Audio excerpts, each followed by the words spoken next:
One of the things I wanted to talk about was the biggest change, in my opinion, in the last 20 years, especially this year, is the pitching clock. So what would your opinion be if you were pitching in the game today, and how do you think you would handle it? Yeah, so even analytics to that point, I'm kind of in the middle of the road. I'm not at top end or low end. I'm kind of in the middle on that. Love that. Pitch clock is great. I mean, I think even back when I was working and over my 24 years, I would have loved the pitch clock.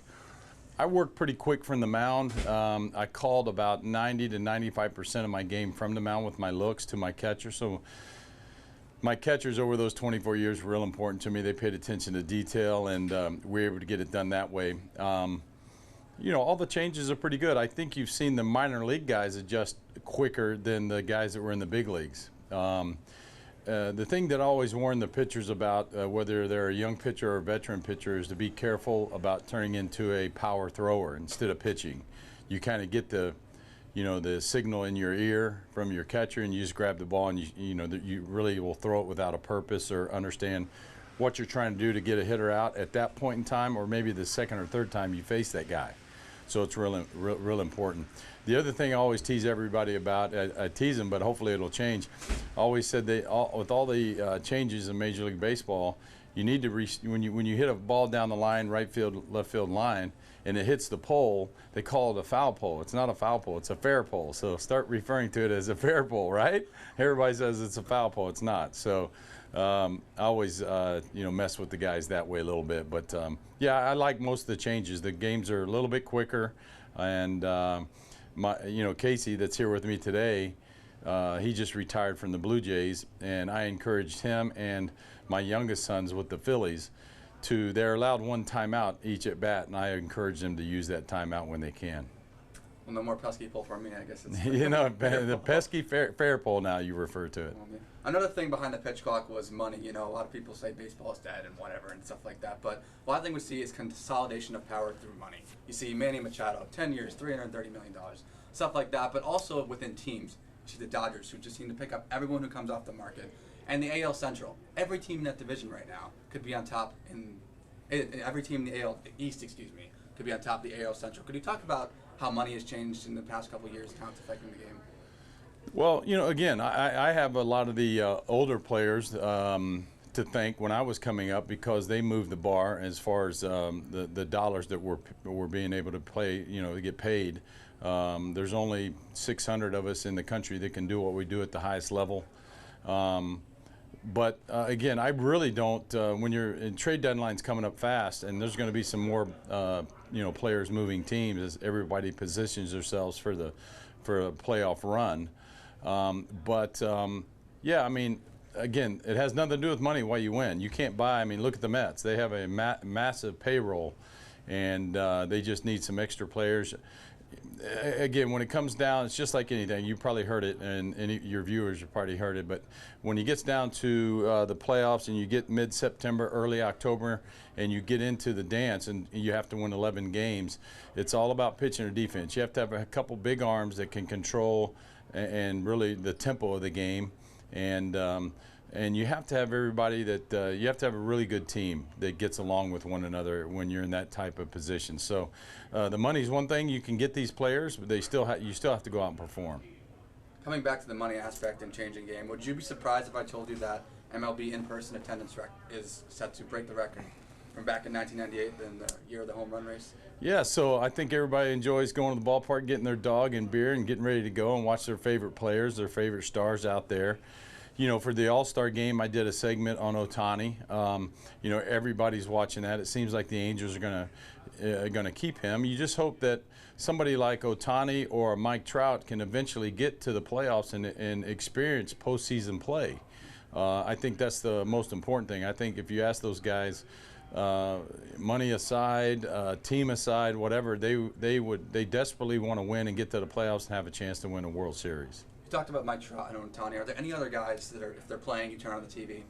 Well, I still do a little work with the Astros. I watch those guys closely, and obviously with my son being with Philadelphia, I've gotten to know and learn a lot about, their starting lineup. And so, having Bryce Harper there, and the Phillies got so close last year.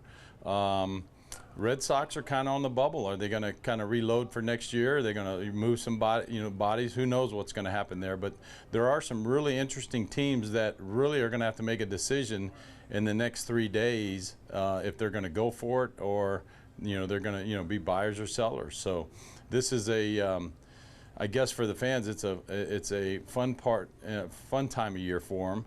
But again, it's just it's like I call it America's pastime, and the fans seem to love it. So I'm glad the attendance rates or attendance stuff is up. Yeah. What would you say to people who say baseball is dead? Dead? Yeah. No, we're not. No, I don't know who says that. So, I mean, it's what's great about the game of baseball. I've always said you can be the size of Altuve, or you can be the size of Aaron Judge, and still make a pretty good living at doing what you're doing. So. All shapes and forms we have in Major League. You don't have to be 7 foot. Not that everybody in the NBA are 7 foot or 300 pounds in the NFL. You can be all kinds of shape and sizes to play Major League Baseball. Any trade deadline expectations? No, I'm just waiting to see who's gonna. Everybody needs pitching. They always need pitching, and it's that time of year. So we'll see what happens. Guys, got to be careful. You got to hydrate this time of year. It's so hot, and you got to take care of yourself to get ready for that stretch run. Well, I don't want to keep you from out there forever, but there are a couple of moments in your career that I like to hit.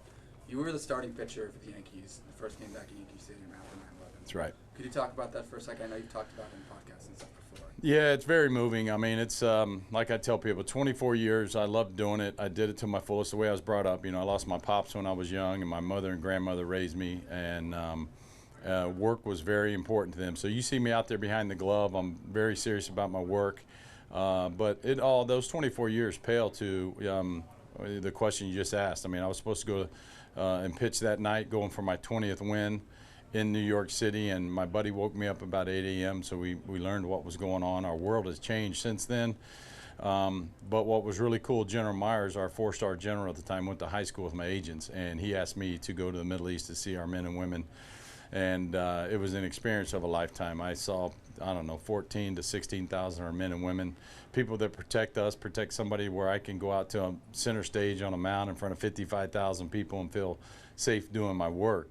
And so that's just what you want to get back to, is what we feel like as Americans, and where our country feels safe and we feel safe here at home.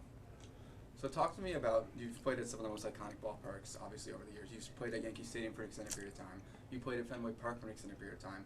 And Yankee Stadium has done a top-to-bottom, complete remodeling. And Fenway Park you've been to back recently, yeah, to my understanding. That park has also changed substantially. Can you talk a little bit about that? Yeah, they made great changes. I mean, I was very fortunate. I got to play for two of the most historic teams in all of sports, and their venues at Fenway Park and at Old Yankee Stadium. New Yankee Stadium's nice, but Old Yankee Stadium, I tease people, we had ghosts running around in that place. So we had so many come from behind wins and the stuff that we did. So, those are great. And pitching in Wrigley was fun. I got to go pitch in Wrigley a handful of times, and those are just great stadiums. If you haven't had a chance to visit them, you need to do it. Of course, you missed out on Old Yankee Stadium. So, but the great ballparks, no doubt about it. Anything else to say? Anything to say to people of Tyler, Texas, people East Texas? No, I love being at home when I get a chance to do things. I've been all through every little town there is through this wonderful state, and obviously we love it because we still make our home right there in Houston. We probably live 7 miles from my high school, so we love being in Texas.